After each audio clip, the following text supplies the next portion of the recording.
আমাদেরকে একজন প্রশ্ন করেছেন, আমি অনেক দিন ধরে গ্যাস্ট্রিকের সমস্যায় ভুগছি। গলা বুক জ্বালাপোড়া করে, পেটে অনেক গ্যাস হয়েছে বলে মনে হয়, পেট ফাঁপা লাগে, মুখে একটু টক টক লাগে, বমি আসে এমন মনে হয়, আর প্রত্যেক দিন গ্যাসের ওষুধ খেতে হয়। তো এই ওষুধ ছাড়া কি গ্যাস্ট্রিক সারানো যাবে না? কি করলে এই সমস্যা থেকে মুক্তি পাবো? আজকে আমি আর ডক্টর ইমা ইসলাম খুব সহজ 5টা ঘরোয়া সমাধান নিয়ে কথা বলবো। এই সবগুলোই চিকিৎসা বিজ্ঞানে প্রমাণিত। আমি প্রথমটা শুরু করছি। একটা খুব সহজ ঘরোয়া সমাধান হলো বিছানার মাথার দিকটা উঁচু করে দেওয়া।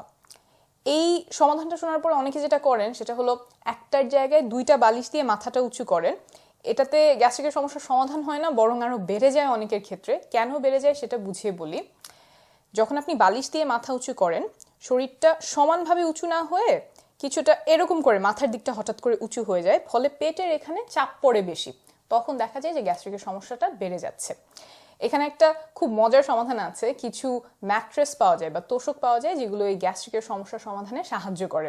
এখানে আমি ছবিটা দিয়ে দেওয়ার চেষ্টা করব, বাট এত দামি ম্যাট্রেস বা তোষক কিনতে হবে না। খুব সহজ করে আপনি যেটা করতে পারেন সেটা হচ্ছে খাটের যেই দিকটাতে আপনি মাথা দেন সেই পায়ার নিচে একটু কাঠ দিয়ে বা ইট দিয়ে অথবা শক্ত কাগজ যে পাওয়া যায় সেইটা দিয়ে মাথার দিকটা উঁচু করে দেখেন, আপনার গ্যাসের সমস্যার অনেকটা আরাম পেতে পারেন। আর ডক্টর ইমা ইসলাম, একটু আগে আপনি খাবার নিয়ে বলছিলেন, সেটাতে যদি এখন চলে আসি। খাবার নিয়ে যেটা বলছিলাম সেটা হলো আমাদের মধ্যে একটা ধারণা বেশ অনেকটাই প্রচলিত, সেটা হলো গ্যাস্ট্রিকের সমস্যা হলে একসাথে অনেকগুলো খাবার পুরোপুরি নিষেধ। জিনিসটা কিন্তু আসলে এমন না। সবার যে সব ধরনের খাবারের সমস্যা হবে তা না, এক একজনের এক একটা সমস্যা হয়। আমার নিজের কথাই যদি বলি, আমার শশা খেলে গ্যাস্ট্রিকের সমস্যা বেড়ে যায়।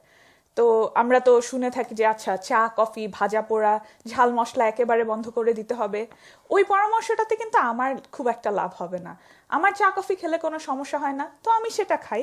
আপনারও ঠিক যেটাতে আপনার সমস্যা সেটা একটু খুঁজে বের করার চেষ্টা করবেন, তারপরে সেটা বন্ধ করবেন। বাকিগুলো খেতে কোনো সমস্যা নেই। যেমন মনে করেন যে চা কফি যদি আপনি খেতে চান, আপনার গ্যাস্ট্রিকের সমস্যা হয় না, সেটা খাওয়া চালিয়ে যেতে পারেন।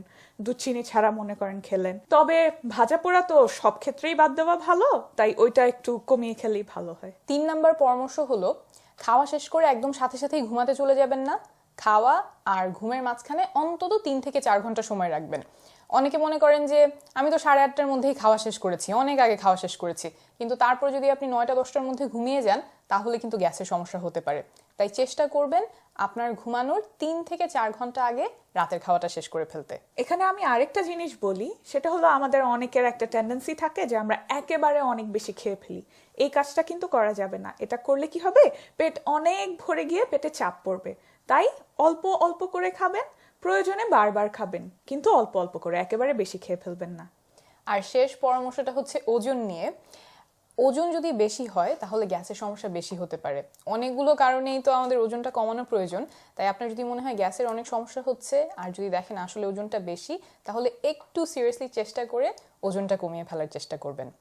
এখানে আরেকটা জিনিস বোধহয় আমরা একটু কম চিন্তা করি, সেটা হচ্ছে যদি কেউ মানসিক চাপে থাকে, স্ট্রেসে থাকে, তখনও কিন্তু গ্যাসের সমস্যা হতে পারে।